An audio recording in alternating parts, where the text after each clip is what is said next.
Muito tem se falado, Maringonha, ao longo desses meses que antecederam a eleição, de que essa eleição seria uma espécie de prévia de 2026. É um pouco exagerado dizer isso, porque as eleições municipais, como a gente sabe, elas também estão muito associadas às condições locais, aos serviços públicos que atendem o cidadão e a cidadã. Boa parte dos serviços hoje estão municipalizados, toda a educação básica é de atribuição dos municípios, atendimento primário em saúde é de responsabilidade dos municípios.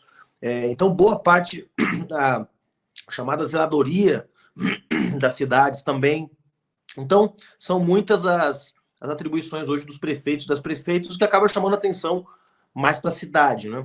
Mas é claro que o resultado da eleição vai dar um sinal sobre a avaliação dos eleitores e das eleitoras em relação à situação política do país também, né? E como que certas estratégias utilizadas pela esquerda, ou pela extrema-direita, ou pelo centrão, vão ter mais ou menos eficiência no ciclo eleitoral que nós vamos ter em seguida. Então, o que eu estou vendo? Primeiro que tem assim uma volta do protagonismo dos partidos da velha direita, do centrão.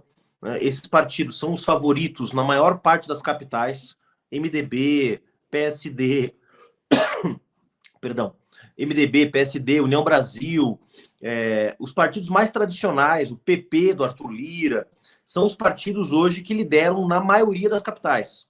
Tá? Quase mais da metade das capitais tem candidatos ligados a esses partidos liderando as pesquisas. Tá?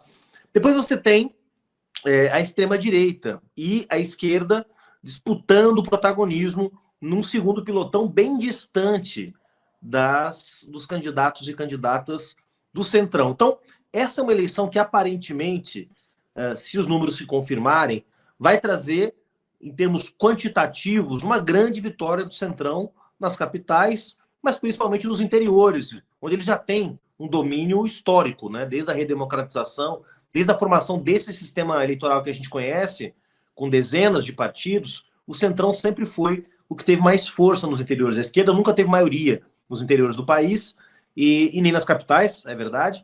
E agora, com a entrada da extrema-direita, também um novo ator aí disputando protagonismo. Então, é uma eleição que eu acho que vai trazer esse resultado, né? A questão, para mim, mais sensível, Maringoni e pessoal que está nos assistindo e nos ouvindo, é se a extrema-direita vai ter vitórias importantes, se a esquerda vai ter vitórias importantes. Porque se a extrema-direita vencer em 4, 5, 6 capitais, mesmo que não seja a maioria, e a esquerda vencer em 3, isso é um sinal muito negativo, né? Então, eu estou atento para ver, e claro, tem o peso das vitórias também. Quer dizer, vencer em São Paulo com Guilherme Boulos tem um peso que vale por muitas capitais, né? Simbólico e politicamente falando. Belém, que é uma cidade que vai sediar no ano que vem a Conferência do Clima das Nações Unidas, a COP. Então, tem algumas... Porto Alegre, né, depois de tudo que aconteceu esse ano lá, os impactos da crise climática no Rio Grande do Sul, em particular em Porto Alegre. Então, algumas vitórias valem mais do que outras vitórias, né? E acho que a gente precisa ficar atento, em particular, essas 3 cidades que eu mencionei. E tem também alguns casos, como é o caso do Rio de Janeiro, de Salvador, onde o candidato do Centrão é também o candidato do governo Lula, né? E isso também, no resultado final, vai pesar para a gente analisar se o bolsonarismo teve mais ou menos vitórias, se a esquerda teve mais ou menos vitórias, se o governo teve mais ou menos vitórias. É um pouco assim que eu estou vendo o cenário. Agora, Juliano, o centro todo é aqui em São Paulo, né? Sempre a eleição de São Paulo é a mais disputada. São Paulo, o município, deve ter hoje 13 milhões de habitantes. Se a gente pensar que o Uruguai tem 3,5, a cidade de São Paulo são 4 Uruguais em termos de população. Não só nisso, mas em termos da pujança econômica, o capital financeiro está aqui, o centro da classe trabalhadora está aqui, os grandes conflitos de moradia estão aqui. É uma condensação política, social, econômica muito, muito forte. Né? Como é que você está vendo o quadro aqui em São Paulo com o Boulos e com essa situação nova que é todo mundo está falando, do Pablo Marçal um bolsonarista, não é um bolsonarista, mas uma extrema-direita muito mais violenta, muito mais radical do que o próprio bolsonarismo. Bom, primeiro eu acho que é importante analisar, Maringoni, o que a gente teve na pré-campanha. Nós estamos iniciando uma outra etapa agora, que é a etapa da campanha em si, né? Na pré-campanha, a gente teve, maior parte do tempo, uma polarização entre Boulos e Ricardo Nunes, né? O Nunes cresceu ao longo do semestre, né? Na virada do ano, o Boulos tinha uma vantagem mais confortável, e ao longo do semestre, do primeiro semestre desse ano, o Ricardo Nunes com as obras, as inaugurações, o prefeito que governou só 6 meses, né? Os outros 3 anos, ninguém sabe onde ele estava, né? Então ele governou esses 6 meses, fez várias entregas, e isso impulsionou a aprovação da prefeitura e a popularidade do Nunes, que hoje está em, sei lá, 80% das pesquisas, 90% das pesquisas, no empate técnico com o Guilherme Boulos. Eu olho esse período como um copo meio cheio. Por quê? Porque muita gente diz, puxa vida, mas o Boulos estava liderando em janeiro e agora o Nunes está empatado com o Boulos no final da pré-campanha.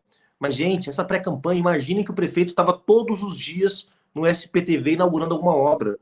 Imagina que esse prefeito torrou 16 bilhões do dinheiro que estava em caixa para comprar aliados, para fazer esquema, para fazer caixa para a sua campanha. Eu não tenho nenhum problema de dizer isso com todas as letras, porque o Ministério Público está investigando e há provas abundantes de esquemas em várias áreas da prefeitura, em obras de pavimentação, nas creches, nas empresas de transporte público. Então, chegar no final desse período com 8 partidos, com a Marta Suplicy na vice, com o apoio do presidente Lula, empatado com um cara que gastou 16 bilhões de reais para nos ultrapassar, pô, é uma grande vitória. Então, eu vejo essa pré-campanha com um copo meio cheio. Agora começa a campanha de verdade. E na campanha de verdade o quadro se alterou um pouco, porque entrou em cena o Marçal, que está chamando muita atenção, e entrou em cena o Datena. Esses dois personagens não estavam na pré-campanha. Estava a Tabata Amaral, ela era, assim, a depositária dos votos de quem não queria votar nem no Nunes e nem no Boulos. Então ela estava nadando sozinha como terceira via. E agora há 2 outros personagens muito chamativos. Eu acho que é normal que o Marçal chame essa atenção toda, porque ele está fazendo uma tática com esse propósito, que é o propósito de chamar a maior atenção possível. Mas as pesquisas ainda mostram, Maringoni, que o clima na cidade de São Paulo ainda, e digo ainda porque isso pode mudar, ainda não é o clima para aventureiro, para outsider. Todas as pesquisas mostram que o que o eleitor de São Paulo quer é alguém que apresente soluções para os seus problemas. Então, desse ponto de vista, Boulos, Nunes, até mesmo a Tabata, teriam muito mais trânsito com as expectativas dos eleitores. O que o Marçal está tentando fazer é mudar a agenda da eleição. Porque até agora, a agenda da eleição era essa, mudança ou continuidade. E agora o Marçal está tentando fazer uma eleição que é sobre ele, né? Assim como o Bolsonaro também fez isso em 2018. Ele aprendeu isso muito bem, né? Então, eu acho que até o momento tem muita gente falando do Marçal, mas ainda a definição de voto do eleitor, que ainda vai levar 40 dias para acontecer, só no dia 6 de outubro, mas a definição de voto do eleitor ainda não está orientado por essa clivagem pró-Marçal ou anti-Marçal.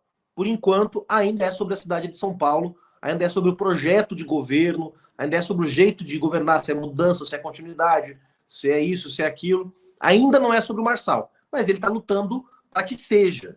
E é importante que a gente tenha inteligência para lidar com essa situação, que é uma situação nova, né, para a qual nós estamos tendo que nos adaptar enquanto a viagem está acontecendo, enquanto o carro está andando, né?